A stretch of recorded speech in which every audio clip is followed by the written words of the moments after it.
on the tear in the last 24 hours. It seems like. So we'll see what he has to say. Especially, we had Alan on last week, and Alan had a lot to say about Michael Bisping, the whole bet and everything that's going on with that. And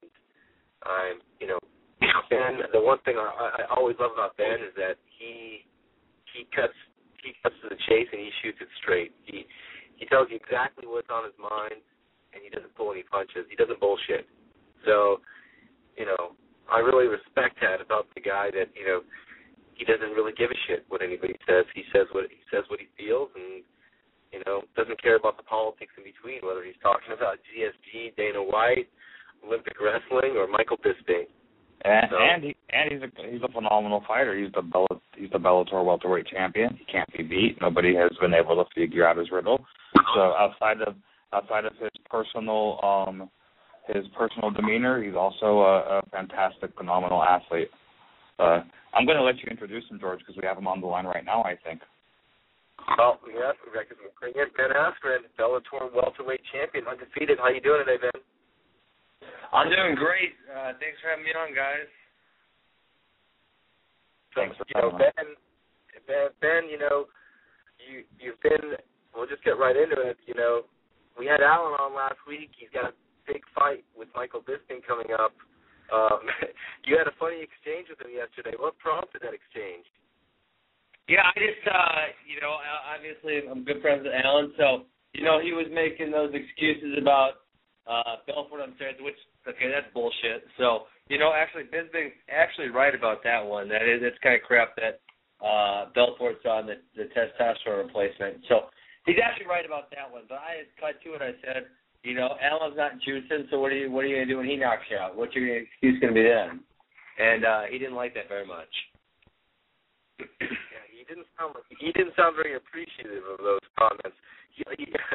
But he did retort a couple times. He made a couple of comments. Of course, everyone goes after your hair, and he made a couple of comments about Bellator. How do you respond to when he makes comments like that? What do you think about when he says, "Oh, well, go back to the minor leagues," and makes comments about Hector Lombard fighting there? What do you think about it when he says things like that? Oh, I'm not too worried about it. I'm pretty secure in my skill level, and I know how good I am. So when he goes on that, it doesn't even bother me. Let me ask you this. I'm sure you've been helping Alan prepare for this fight. You guys are very close, been training for a while. When you look at Michael Bisping's game, is there anything that stands out and impresses you? Well, I'm not really helping Alan that much for this fight because I just don't think there's going to be too much wrestling to it. Michael Bisping actually has some pretty decent wrestling defense, and he's kind of annoying to hold down. So for Alan to try and take him down, it really wouldn't be worth it. And I don't think Michael Bisping has what it takes to take Alan down. So, I really see this fight happening almost exclusively on the feet. Okay. So you really think that the fight will just be 100% on the feet? Do you think that if Alan starts getting the better of the striking exchanges early on, that Bisping will be running for the takedown, or do you think that he'll just battle it out and go out in the shield on his feet? What do you think about how it's going to turn out? Well, I'm not really sure. I didn't say he wasn't going to go for the takedown. I said he wouldn't be able to get the takedown. So, I don't think Bisping will be able to take Alan down, and I think Alan's going to win in the stand-up, and so Alan's going to have no reason to try to take Bisping down. So, I really see it all being on the feet, and I see Alan winning that. That's very, again, it's a big fight for him. He's got both guys have a lot on the line on this. Realistically, with the way guys have been getting cut from UFC, do you think that any of these guys could be on a chopping block? Both guys, the division's wide open right now. Weidman was reluctantly given a shot against Anderson Silva, and really Hector Lombard just lost. Yushin Okami has already faced Anderson Silva twice and lost. It looks like a wide open division if a guy can just make a move. Both guys have a lot on the line. Is that something you think guys need to worry about going into fights like this? I don't think either of these guys have any chance of being cut. I mean, Bisping's been a cornerstone of the UFC forever, and he's the number one British fighter. And they need British fighters because hell, Hardy lost like 5 in a row and he didn't get cut. So they're clearly needing to keep those guys around. Allen, before the Okami fight, he was on a streak. I think he won 6 or 7, with the only one going against him was that questionable Akiyama decision back in, I don't know, 2009 maybe. It was a while ago. So Allen was really on a roll. Plus he's an exciting finisher. He finishes the majority of his fights. So neither of these guys I don't think they're worried about the jobs at all. But with it being an open division, whoever gets the win's going to, step way up. I think Bisping's ranked 5th and Allen's 11th. So whoever gets the victory here is going to definitely take a shot, step up to the shot. Okay. Ben, I have a question for you. You fight for the second. Yeah, you fight for the second largest MMA promotion in the world, Bellator. And I think that over the years, Bellator's strategy has become more and more apparent, and that's just kind of like slow and steady pace, growth through time. And you've been their champion for a while now. I want to know, how do you feel the Bellator promotion is doing as a whole, and especially with the added bonus that they're now on Spike, and the ratings are showing, improving from when they were on MTV too. Yeah, their ratings shot way up, and I think Bellator is doing great. Obviously, they're on like Bellator 90. No other promotions made it that far besides the UFC. So Bellator has already been in it longer than, anyone except the UFC. So they've already obviously, if their company ended today, you could call them a success. But I think they're really starting to gain some momentum right now. Moving over to Spike, the ratings went not just up, way up. It went from like 200,000 to 900,000. So right. It went way through the roof. I think they're signing better people all the time, and the being on Spike that's key. Everyone's gonna be able to get paid a little more money, which makes it more interesting because they can sign more people. Right. Do you believe in Bjorn and the guys behind him? And are you happy as a Bellator champion, like 100%, or is there ever any part of you that wants to make a switch to UFC one day?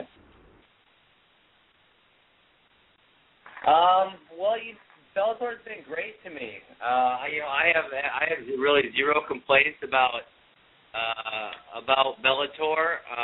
I've been their champion forever now. Obviously, my first fight in Bellator was Bellator 13, I think, or it's been a while. I think Bjorn's doing a great job bringing the company along. Okay.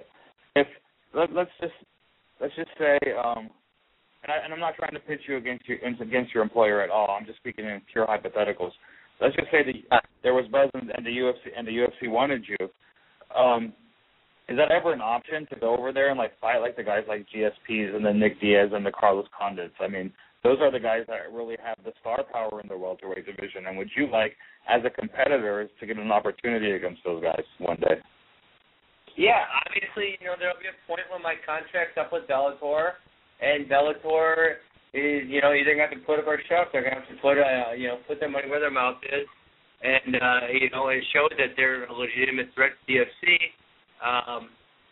And then at that point I'll be a free agent. And obviously I have loyalty to Bellator because I've been there forever. But a part of me still wants to see who the best, if I'm the best in the world. And I think I can and will make a legitimate claim to that eventually. Okay. And what are your thoughts on the whole Eddie Alvarez situation? Because it's basically the same topic. The Bellator has to put up or shut up.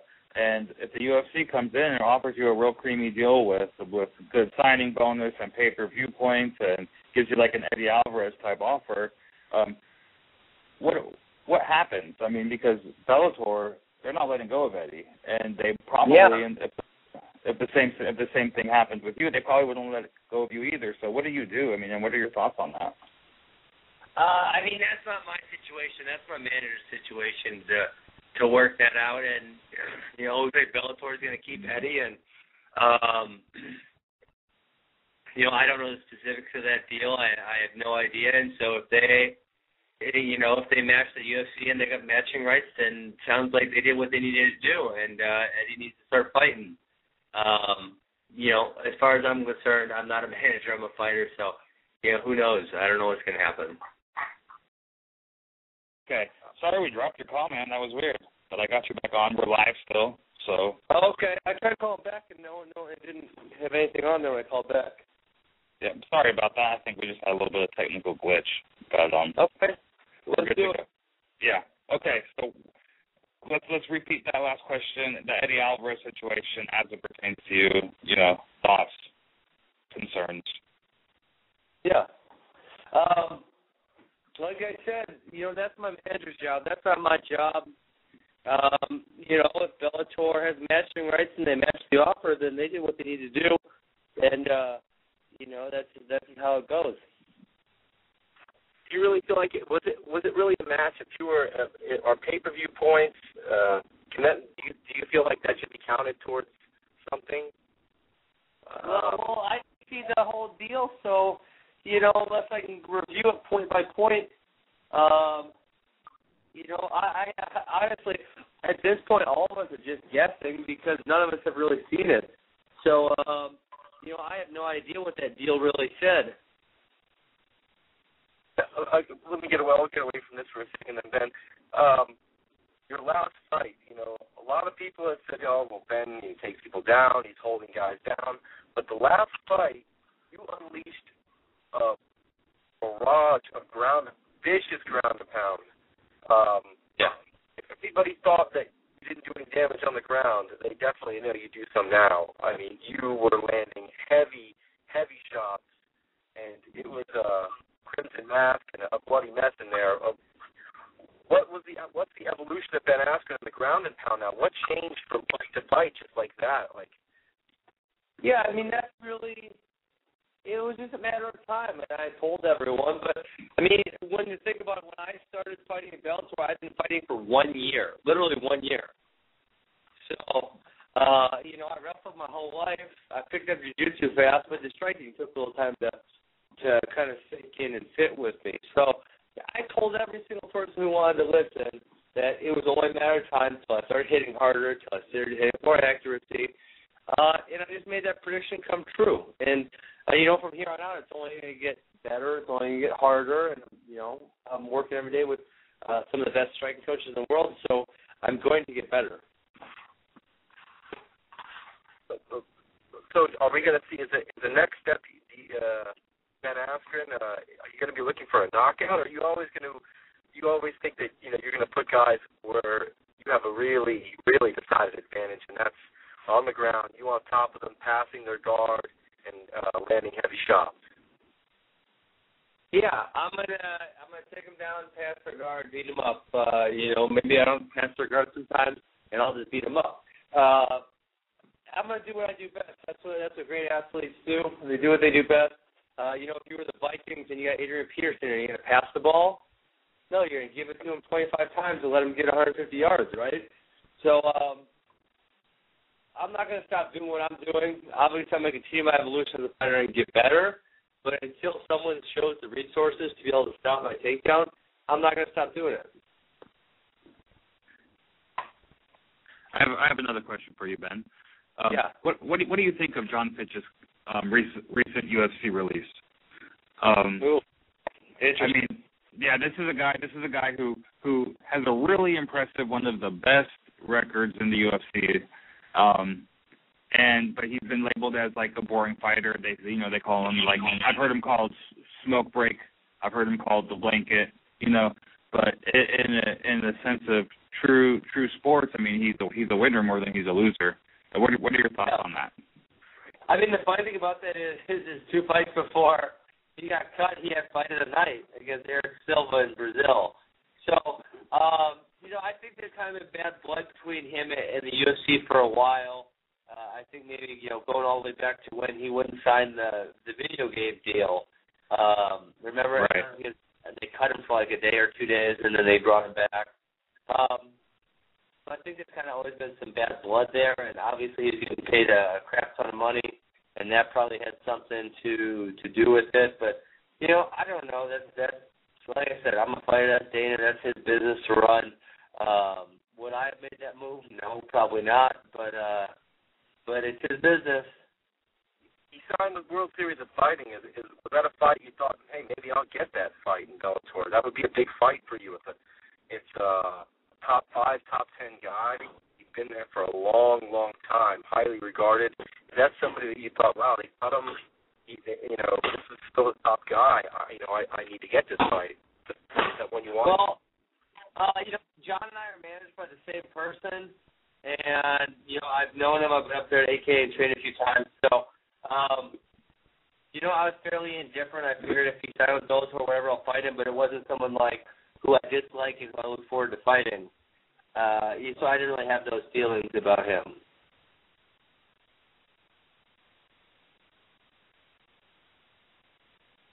Hello? Sorry, you were cutting out for a second there, Ben. Can you repeat that? Yeah, I said John and I are managed by the same person, and I've been up at AK a handful of times, and so I know John, and I got nothing against him, and so that wasn't one of those things like when Nate Marquardt got cut for juicing the third time. That's the cheating gig right there. That I would have been excited to fight him. It was kind of more indifferent. If it happens, it happens. If it doesn't, it doesn't. Oh well. Moving forward to this weekend, you're a champion at Bellator. You're a top welterweight in the world. A lot of welterweights. It's a stacked welterweight card this weekend. These are a lot of guys that many people want to see. You fight, and guys that you're looking forward to fighting. What do you think about these fights this weekend? When you break down the main event, a lot of people just see GSP taking down Diaz or superior wrestling. What are your thoughts on that main event, and what are your thoughts on GSP, his wrestling advantage over his opponents and Diaz? Yeah, I see that happening. I think it'd be awesome if Diaz won. I think that would shock the world, and that would be exciting. But I think the chances that happen are relatively small. Diaz doesn't really have the power, and I don't think he's going to be able to stop the takedown enough times to stand his feet long enough. So hopefully it'll be an entertaining fight. Hopefully we're not sitting there twiddling our thumbs watching GSP hold him down. That being said, I think the guy there that is dangerous for GSP is Johnny Hendricks. Johnny Hendricks would probably have to stop, a good majority of GSP's takedowns. And, I think we saw that when GSP was kind of reluctant to fight him when Diaz got the title shot, because Diaz was coming off a drug-related suspension off a loss and get the title shot. That has never, ever happened in the history of the UFC, probably any fighting promotion, where a guy comes off a loss and off a suspension and gets a title shot. But I think that was the fight that GSP wanted, because it's definitely easier, less risky. So the other fight, and there's big implications on that fight is Carlos Condit and the guy you just mentioned, Johnny Hendricks. When you break down that fight, do you see it looking the same way? Condit, again, a good striker, moves around a lot, is known for having an active guard, but Johnny Hendricks is extremely strong and talented wrestler, and he's got big power on the feet too. He's very dangerous. When you break down that fight, do you see that cut and dry also, that Johnny just being too much for Carlos, or do you think that it's going to be a tough fight and that it could go all three? And how do you break that down? I think Johnny winning it fairly easily. I think he's just too powerful. I think if he wants to take him down, he'll take him down whenever he wants. And Carlos Condit's jiu-jitsu really isn't that dangerous. So, with Hendricks having a strong wrestling background, I would be shocked if he was getting swept or submitted or anything like that. So, yeah, I think it's a fairly easy fight. Everybody's talking about Johnny Hendricks now, and I think a lot of people are excited to see a possible showdown with GSP and Johnny. Let's say if you were to fight Johnny, what would your strategy be going into that? I would love to fight him. He actually beat me all the way back in high school, so we're going back a good 10 to a dozen years now or so he beat me. And I've always been wanting to get another shot at him, but, you know, right when we were done with our college careers, because we wrestled weights that were right next to each other, he didn't continue freestyle wrestling. He went and fought. And I continued wrestling through the Olympics, which was a year and a half, 2 years. So I've always wanted to get another shot at him for the last 10 years or whatever it's been now. I think it would be an interesting matchup. Obviously, you know, he's got a lot of power. You got to watch out for that. But I definitely think I'd be able to out-grapple him. Interesting. Okay. Are there any other like Ben Askren grudge matches out there that we may not know about? Because that's the first I've heard of Johnny Hendricks. Maybe I'm late on that. But are there any other similar scenarios for you in the MMA world?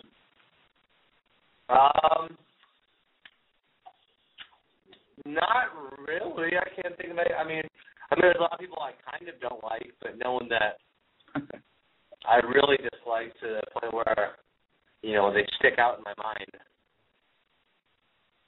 So who is the when you look at the Bellator roster, you know, they've got a lot of guys. They're always signing new guys.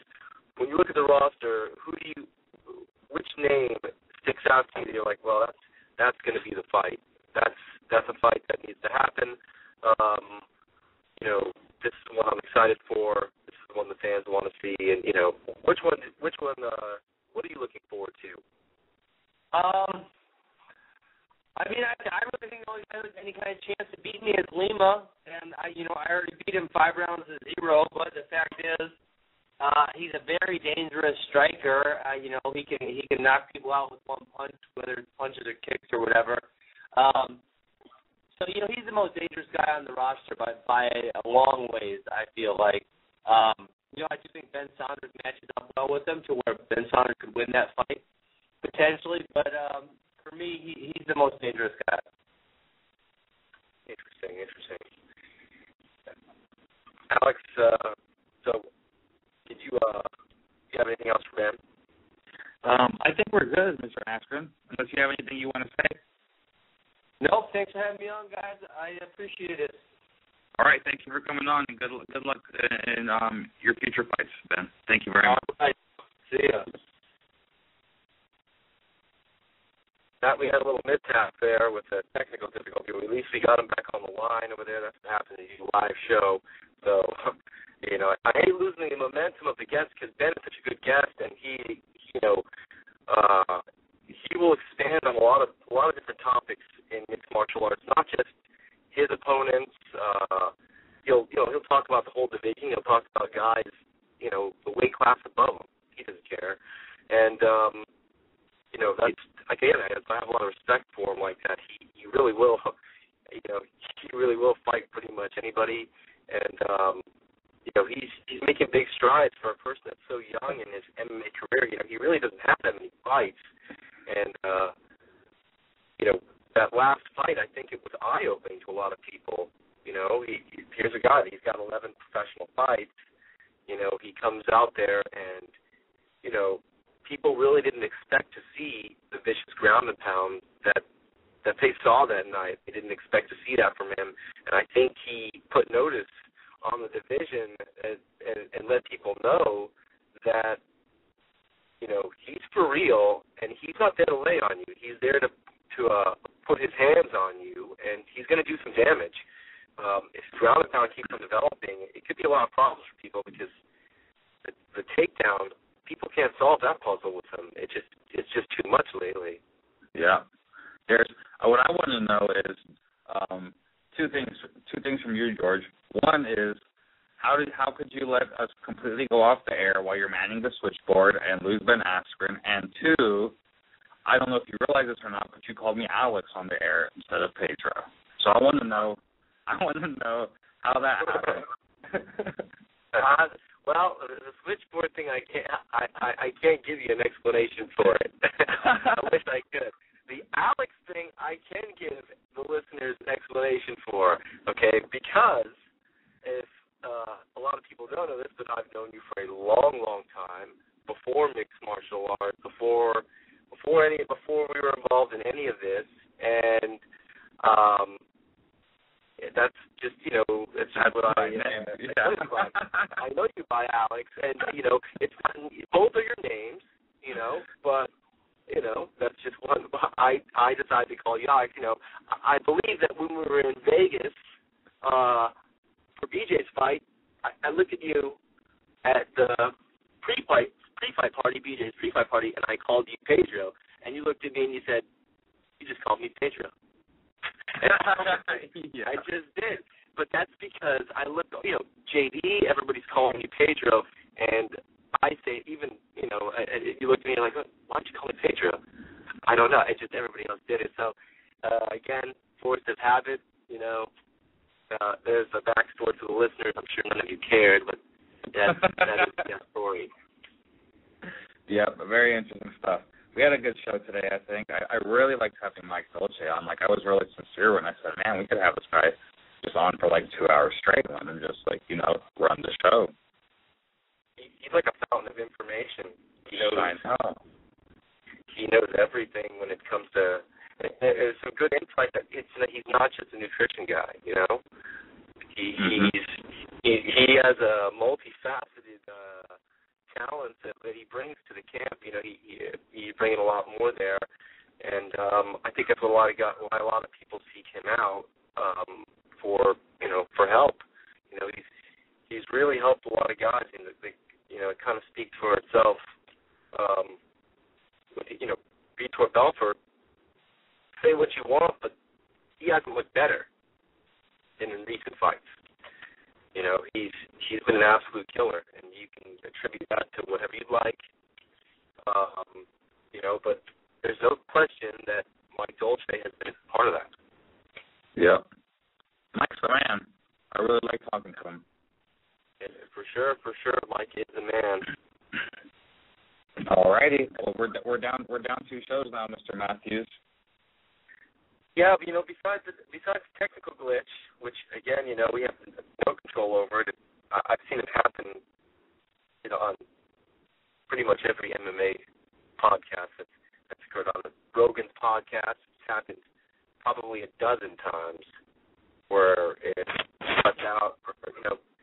We're a live show, and everything is organic. So if the building collapses we're on that right now. The show will go off the air too. Okay, you never know what's going to happen. We're live streaming, so shoot from the hip. Right on. All right, so we'll be back next week, maybe, right? Definitely. Yeah. The show will be on next week, and we'll probably host it again. What do you think? Up for one more and see how it goes? Yeah. I guess we'll just keep on plugging away and see how we do, huh? You know what they say, if you want something done right, do it yourself. Do it yourself, yeah. I hear you. But another good show, man. It's good talking to everybody. Definitely good talking to you. All right, Georgie. Well, let's go off the air. Thanks, everybody, for listening. Tune in next week, same time, same place. We're done, George.